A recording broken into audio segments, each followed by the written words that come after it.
carries like an innocence about him, where it's just like whatever answer he gives is just like very, very straight up. Like he doesn't really seem like somebody who wants to like give a political answer or dance around the topic or whatever. He's just very like more so literal. But then off the court, he's so like normal, and that's what people don't realize.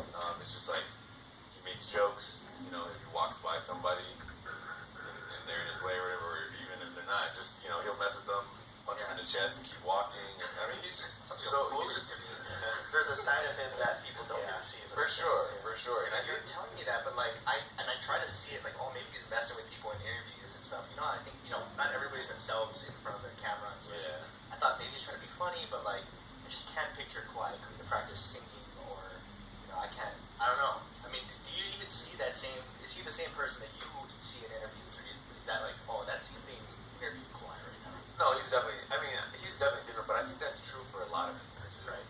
I think we all, to some degree, it's like inevitable. It's just, I think the rare ones are the ones that like, once you find somebody who is able to, but and then there's other people who go in the other extreme where it's like when they get in front of cameras, everything is for show and everything is really fun, and they turn on another personality. But he's definitely, like, I would describe him as just like, think of any friend that you have, like any one of your more shy friends, but like still completely, really, really cool, really down to earth. Like you would never think he's two-time NBA Finals MVP. You would never think he's a superstar. Just the way he carries himself is like so laid back. I love it. I mean, he has that Cali vibe. That's so cool. Cali vibe. I like that. But he's from there, right? Like, Compton. I think not Compton. I think Inglewood or SoCal somewhere. Yeah, like I'm not sure like he meant anyone. DeMar is from Compton. Yeah. And I saw you just posted something about him. What was that? I mean, did you post that because you saw the negativity going towards him? No, actually, to be honest, I was blackout in terms of social media. Yeah, I was only posting what I needed to post, but I wasn't reading or looking at anything. I just think for me, like if it was me, and I put that much time into an organization, I mean, it would hurt. Yeah. And so for me, I was just like, man, he deserves it, and like literally the day after when we got on the plane to come here, I think like 2 or 3 guys were wearing his shirt. I saw that. Yeah. And like I think that's like he's obviously not like, yo guys, wear my shirt. Yeah. It's just like you can tell everyone loves him and appreciates him, and so I was like, dude, it wasn't his choice, right? And it's like I gotta say something, man. Yeah. So that's why I did it. Man, that was nice of you. Speaking on that, the whole social media side, I don't normally respond to comments and stuff, but like, how does I mean, now that you're not on blackout and you're reading comments, do you see all those memes that people are making of you? Like, the ones that are saying, oh, I mean, obviously a lot of people are celebrating you and saying you're like the first Asian American NBA champion. Then people are commenting, even Asian people, surprisingly, are like, yeah, but it's not like he played, right? They have that, they're pushing this meme thing saying like, something about making this stereotypical Asian joke, like, oh, he's the Asian in the group who didn't work hard for the A or whatever. Like, I see all those memes, and it's just like, I mean, I know how I personally feel about it, but I mean, how do you feel? Yeah, that's a great question. I think for me, it's not like I there were times, like in all honesty, there were times when I felt like I had to tell myself I deserved, right? Because as a competitor who plays and has played my whole life, it's like I'm not used to not playing. So I was kind of just like, oh, this is tough, and like, do I really deserve it? And I started to think about the whole journey, and I was like, dude, I definitely do. And I contributed to the team. I played 23 games in the regular season. I played against these guys all the time, whether it's in workouts or whatever. And like, not only that, it's just like even watching a game, talking to guys, or giving my opinion, or whatever.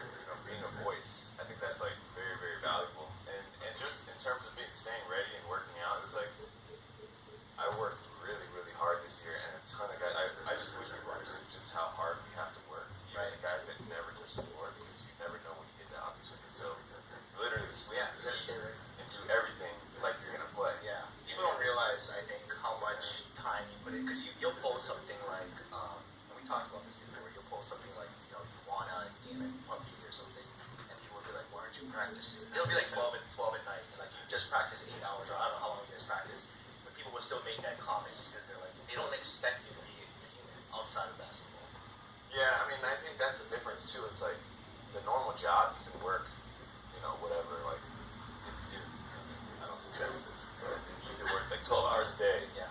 but when it comes to basketball, it's like you can't do that. Right. You can only, I mean, if you're working hard, you can really only work 3 to 4 hours a day, and that's like probably not healthy. You can't do that every day. But the thing about basketball is that like you're taking care of your body the other whatever hours that you're awake. So whatever you're eating, like all the treatment that you're getting, how much you're sleeping, everything. There's a whole science behind everything that you're doing. Even for me, like on off days, I have to like basically control how much I walk. Because it'll have an impact. Because it's just like our bodies are always trying to recover, Right. Because obviously the age game season, that's not like good for the body. Yeah. So it's like you're always trying to recover, and it ends up being like super. I mean, it's literally it's full time, and so I mean, after the game, if I play PUBG, it's like I'm not worried about what people think. People don't really realize too. People don't really realize too that people take breaks after they work all day. It's like some people they don't tweet, "Hey, I just watched this movie and I'm eating popcorn with my family," so they can't be like, "Why are you practicing?" But Jeremy's like playing games, so it's a little more easier to like. It's easier to make fun of. Yeah, it's easier to like. But people put them on a pedestal because they know, like, oh, you make this amount of money and you have this many, fans and stuff. You're in such a fortunate position. You should be like, if I was there, I would be working, every single hour every day, without realizing like you're not gonna be there for a day. That's like your life, and it's impossible to keep up that kind of, it's unhealthy, right? To be practicing more than you're, recommending. Yeah, I mean, even on a game day, it's like I'm there in the morning because I know like, all right, most likely I'm not gonna play, so every morning I go and get a workout, Right. and then we do that. Then I come back before the game, and like honestly for us, they have us there. If it's like a 7 o'clock game, we're there at like 3:30 or 4 already working out, and then we just work out, go do a walkthrough, and do a bunch of stuff, and then lift, do extra conditioning, all that, and then watch the game, and then if we get a chance we play. But again, it's just like it's a full day of working out and like doing stuff. And so I mean that's the other thing too. I was just like, man, I definitely deserve it too because I got here. Like there's there's like millions of people and there's only 450 spots. And 13 on the Raptors specifically. Right? Yeah, well that dress, but there's more. Oh, like yeah. maybe up to like 17 at this point, but Right. but yeah, there's including the two-way, but Yeah. it's kind of weird. But basically, Regardless, roughly about that, it's and it's like 20. I'm there, I made it, and like I worked hard to be here, and so I feel like for me it's tough because I can understand what people are saying. I wish that I don't mind necessarily like if people make the joke of like, oh, you didn't do anything, but you got a ring. But I guess the way that they always highlight, oh, you're the Asian, Right. who In the group. first Asian who didn't do something in a group project, and so But I that's the meme that they're trying to push right now. Yeah. And I think to me, I was shocked because it's coming from an Asian group that I'm in. Yeah. And I see it, and I'm just like, dude, this guy's done so much for us to make us look cool, and you guys are like clowning him. I could see maybe other ethnicities because they're sick and tired of us supporting each other. But but Asians are making those jokes, and I'm just like, and people are obviously defending it too. Yeah. It's like it's such an easy joke to make, and I mean like even when I posted something about like I think I just tweeted like I was just happy or like, I tagged you, and then people are I don't normally respond, but people are like, oh, but you didn't even play. I'm like, well, he's on the team, he practices with it. Like Nick Nurse didn't play. Did he not win a championship? And the GM and the owner, like they didn't play, but they're part of the team and they're help. Those are all parts of the team that you need to have in order to win. Yeah, no, I definitely. I mean, and it's like even with you have the head coach, but then you have the assistant coaches, and it's like, are they did they do anything, or they weren't talking in the timeouts, or they weren't doing the interviews, or they weren't calling the plays or arguing with the refs or whatever. But it's again, everyone has their role, and like there's certain things that there's so many things that happen, and that's why I think people care so much about like we talk about like having good locker room guys or good veteran presence or people who are able to take things at the right time to be able to help the team. And like, I'm not saying I'm just perfect, whatever, but I definitely, again, I had to struggle with like, do I really deserve this? And it's like, the more I thought about it, I was like, actually, no, I do, and I should enjoy it, and I should embrace it. And I'm not gonna like shy away from being able to celebrate that or like let somebody take that away from me. Obviously, do I wish that like, I think that's the one thing. I mean, a lot of players kind of go through that. It's like while you're going through the game of basketball and you're in the middle of your career or whatever it is, an entertainer, musician, like people don't always appreciate everything until after. And so like, hopefully, those same Asians that are making fun of me, hopefully, 5 years down the road, 10 years down the road, when like I'm no longer playing, they can actually appreciate like, oh, that's the first Asian American that ever won. Yeah, I think right now they're just making it because it's like a convenient joke, right? It's a convenient meme. But like even those same jokes would happen if you did play. Like if you did play and you weren't Kawhi. Like if you were like had Danny Green's numbers, right? Like if you I mean not that Danny Green did bad, but I mean like he's not the star. No, not even the second star. Like a role player or whatever. And then they were to make articles about you and not Kawhi. It's kinda like, oh, why are they highlighting this guy? He didn't do what he's not Kawhi. Yeah. So I mean, I just want to highlight the fact that you even say, I understand, like, what I'm saying, and you understand what they're saying, and that you're even reflecting on it and asking yourself, do I deserve this? It's just all the more reason why you deserve it, in my opinion. I mean, like, you work super hard, it's such a huge accomplishment, and Jeremy is a very humble guy. Yeah. And the fact that he's even here right now, like in this tiny room doing a podcast, 2 days after they won an NBA championship makes no sense to me. I told him yesterday we had dinner, and I was like, he said he'd come on the podcast, and I was like, when? Today. And I was just like, but you should be like celebrating. Like that night, you guys had like a party with Drake flew in, and he's with his whole team. But I mean, how was that? hanging with Drake to us, baby. It was Drake interesting. knows you by name, obviously. Yeah, he calls me Lynn.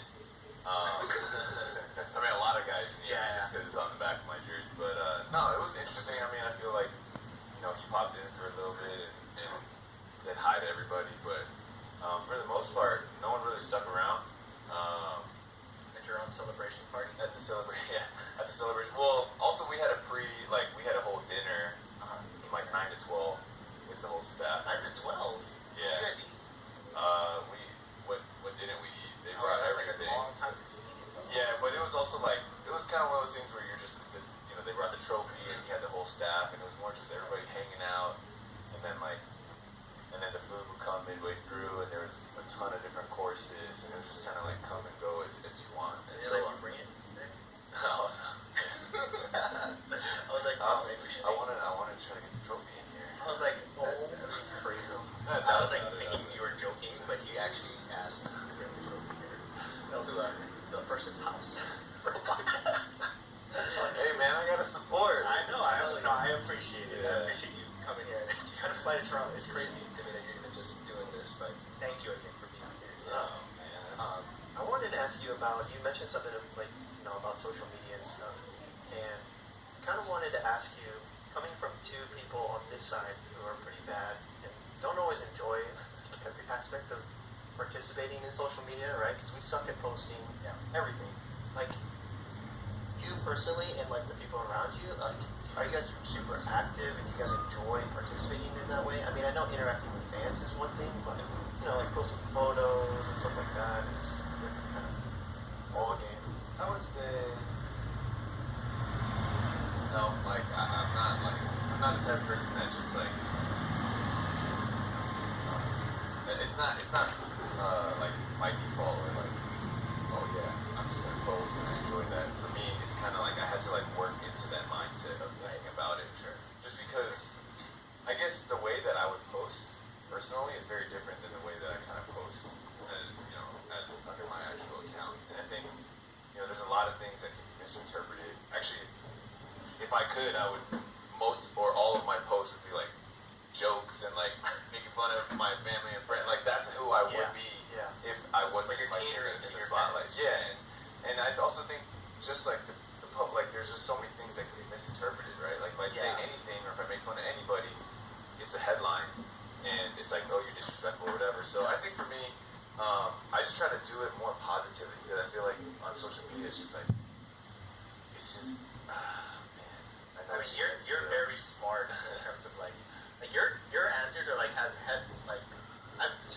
thinking specifically about like the Kenyon Martin thing and like how brilliant that response was, and it was so like it was PR, but it was like smart. And I know you could have said some stuff to make it really funny and make it. I mean, I know that's just not you, but like if I was like going at somebody and just make it, yeah, but you did it in such a classy, smart way of just like, well, I mean, you win, like there's just no fight here. It's just smart. Like you didn't come at him, but I mean, there was a little bit of like a little coming at Kenyon Martin, right? Yeah, I mean, I think that's like the fine line. I guess that like I always try to walk because I want to be a good role model. Obviously, my faith is very important to me, and so I want to be loving and gracious in everything I do. But then there's also the other side of just like, and I don't think, and I used to kind of see them as mutually exclusive. But like you can be loving and gracious and all that, and you can also stand up for yourself, because I feel like especially on social media, especially being an Asian in the NBA, like you're just always kind of dealing with certain aspects of I mean, maybe it's not always race or whatever, but like there's just a lot of things about my story where it's always been like, oh, I feel like I'm trying to fight for respect, and I'm always trying to fight for that respect.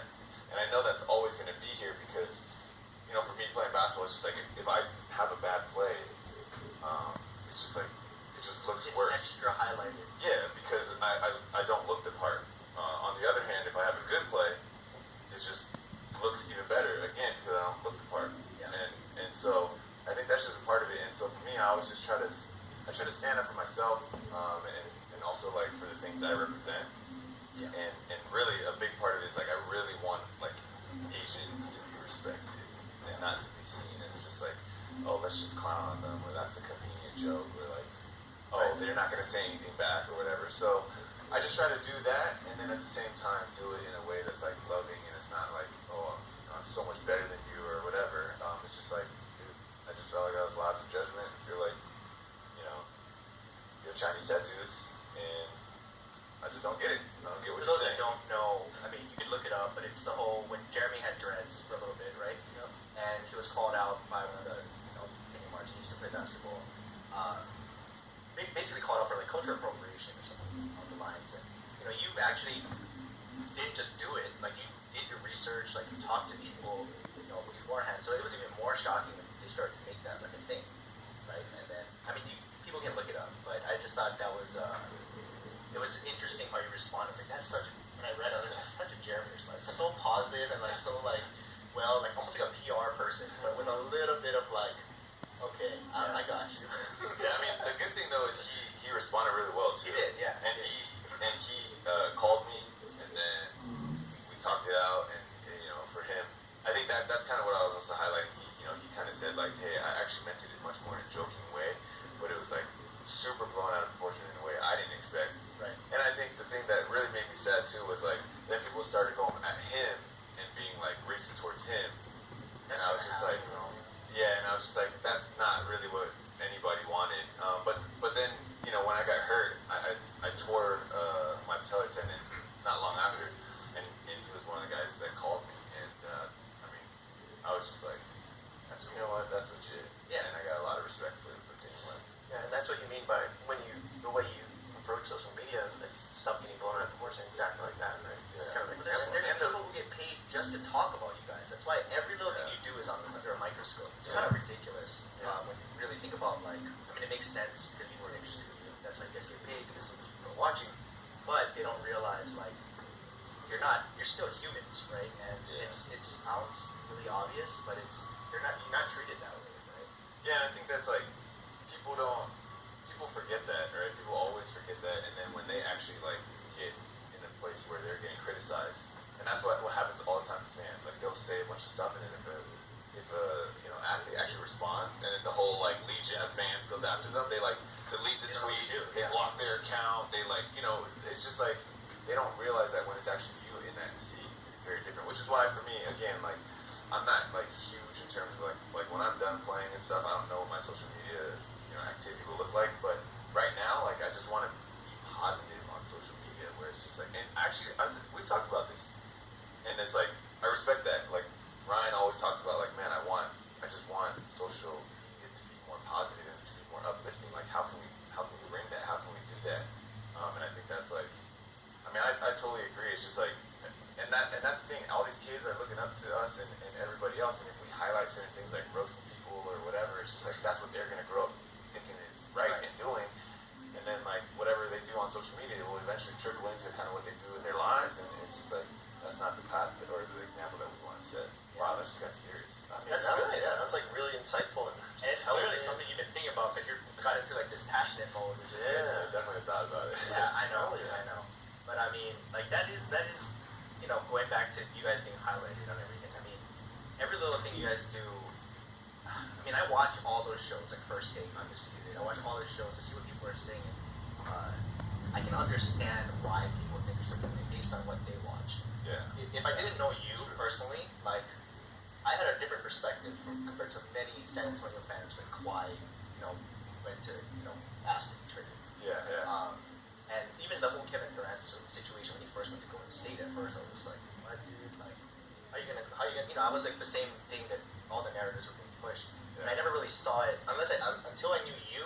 I mean, I knew you at the time, but if I didn't know you, I would be thinking the same thing as everybody else. But then, just knowing you and you're an NBA player, it's just like, oh man, these are like humans. And it makes you think a little bit more like, there's so much more behind the scenes that people don't know about. Yeah. I mean, obviously you don't have to go into detail about that, but there's a lot of things that people don't know, basically. I mean, that's exactly why, like, for me, I can't read everyone's comments. It's just like hard because I'm giving them space in my mind, and I'm letting their words actually like influence me when it's like you don't actually understand. And it's like it's hilarious because you can play a game and then you go online and people will be like, be more aggressive.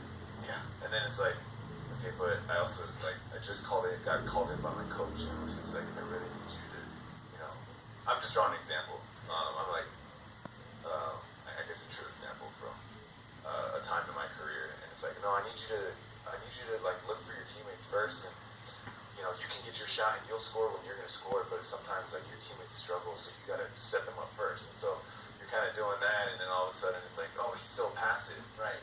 and then like you kind of, but you can go on the other end and you can be more aggressive or whatever, and then like the coach may be like, hey, no, I know that you can score, but that's not what I need from you right now at this moment, and so you know, there's always like, And a player can't come out and say that when they're being called out. because now you're throwing other people under the bus, and now you're saying like, oh, my coach told me that my teammates can't like create their own shots, so I have to create it for them and make sure that they get going and try to, you know, call plays, and then like when the offense dries up, then it's time for me to, you know, be more aggressive and whatever, and it's like you can't explain everything, so it's like, all right, I'm not even gonna try.